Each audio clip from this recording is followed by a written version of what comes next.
Hi and welcome to StudioBinder Academy. I'm Brandon. In this lesson, I'll be covering how to create a documentary shooting schedule within StudioBinder. While documentary productions do vary from their narrative counterparts, there are still many logistics to keep track of, such as setting shoot days and times, as well as securing locations. And with StudioBinder's Stripboard feature, you're able to input all of this information to keep your documentary on time and under budget. Typically in StudioBinder's scheduling app, you would upload your screenplay so it can be converted into strips. However, when it comes to documentaries, screenplays are not always used. If you're not using a script or outline, don't fret. You can simply make individual strips based on each video shoot. So here in my StudioBinder project, I can navigate to the Stripboards page by hovering on the breakdowns menu here in the left navigation sidebar, and select Stripboards from the pop-out menu. Here on the Stripboards page, rather than importing a script, I'm going to click the New Schedule button here. In the pop-up, I'll give it a name. I'm going to name it Documentary Schedule, and click Create Schedule. Now my schedule has been created. Next, I'll need to add quote-unquote scenes to the schedule. Now for documentaries, these may be an event, interview, or simply a general location shoot for B-roll. So let's take a look at a few different documentary scenes and how to create stripboards for them. One of the most common types of scenes shot for a documentary is the interview. Documentaries often have various interviews, so it's important to create a detailed stripboard to distinguish each scene. To create an interview scene, click Add Scene, and in the pop-up, you can add the details of the specific scene you are shooting. So in the scene heading, I'll enter whether this interview will take place indoors, INT, or outdoors, EXT. For the setting, I'm going to enter who will be interviewed. In this case, it's going to be Interview with Dr. Williams. Finally, I'll add the time of day this interview will take place, day, night, etc. In my case, it's going to be day. Beneath the scene heading, I'll enter details about the interview itself.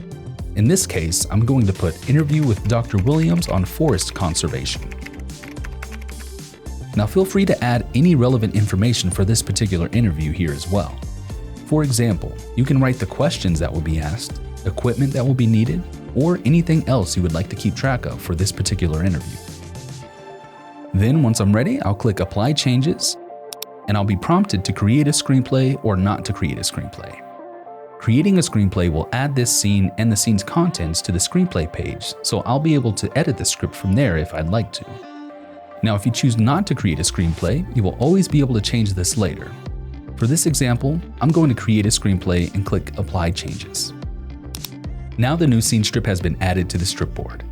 Here on the scene strip, under the shooting location column, I can enter the physical location I'll be shooting at, which will help me when organizing the schedule. For this particular scene, we're going to be shooting at the University of Southern California, so I've added the location information and assigned it to this scene strip. And the process for adding scene strips for events or general location shoots for B-roll are the same. Add a new scene, fill in the details, and save the scene. I've jumped ahead and populated the rest of the scenes for my documentary.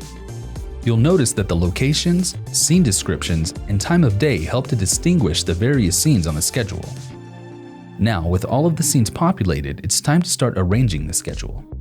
The order of a documentary shoot can greatly depend on what needs to be shot first to inform the rest of the shoot, and in many cases, this might mean that the interviews will need to be shot first.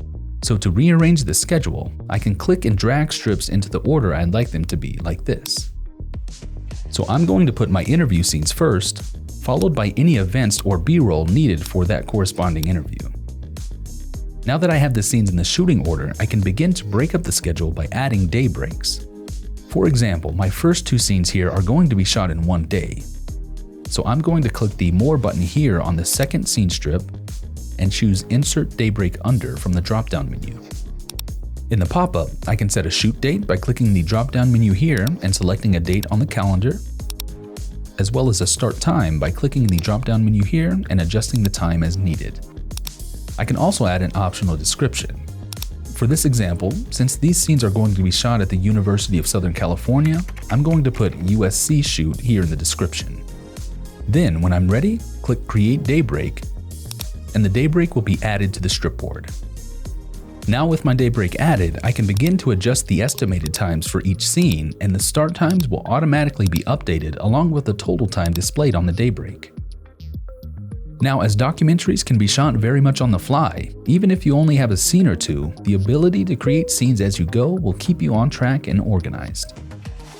And finally, you'll also notice that each daybreak will have a Create Call Sheet button here.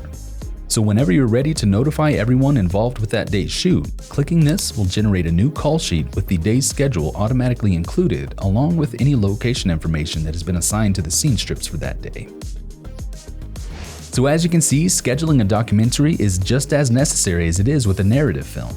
And with a solid schedule fine-tuned to your budget, you can be sure that your shoot will be smooth sailing the entire way. Well, that's going to do it for this lesson. If there are other use cases that you'd like to see us cover, be sure to let us know in the comments. And be sure to like and subscribe to be notified when new lessons are added. I'm Brandon with StudioBinder Academy. Thank you for watching, and we'll see you in the next one.